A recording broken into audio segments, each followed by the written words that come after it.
warahmatullahi wabarakatuh.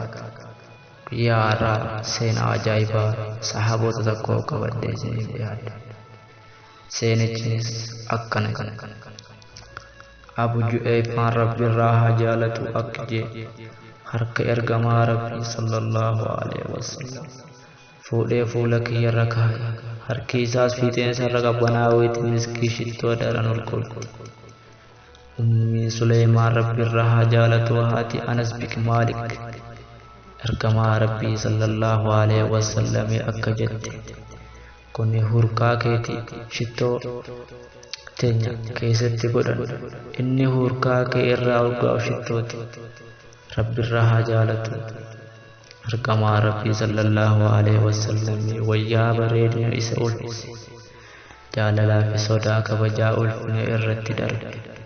Fuulli isaa sallallahu alaihi wasallam akka ji'a goobanattii fi ergamaa Rabbii sallallahu alaihi wasallam irra arjaa ilma namaati, irra tolaa haalaa fi amalaati, irra urgaawaa namaati, shurufkaa'aniin irra guutuu nama aqliidhaan irra gaarii namaati, bultiidhaan ergamaa Rabbii sallallahu alaihi wasallam akka Rabbi sodaatan ilma namaati.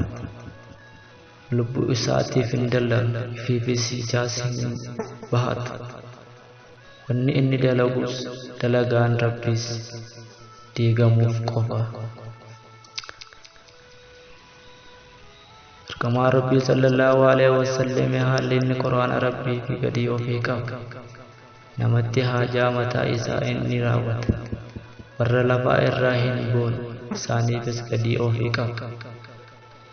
Waa gaafatamee takka didee hin beeku. Ergamaa Rabbii sallallahu alaihi wasallam obsa namaati, raqaanfataa namaati. Dubartii girdoo keessatti jirtu caalaa takka nyaatee beelaa yookiin arrabsee hin beeku. Yoo fedhe ni nyaata, yoo jibbe ni dhiisa. Ergamaa Rabbii sallallahu alaihi wasallam mootota ciqilfatee hin nyaatu ture. Waan isaaf argame nyaatee waan mi'aa fi deema jaalata. Dubba buqqalaa fi baqelni jaalata. Seenaa kana akka irraa barattan abdiin qaba ummata keenya musliimaa.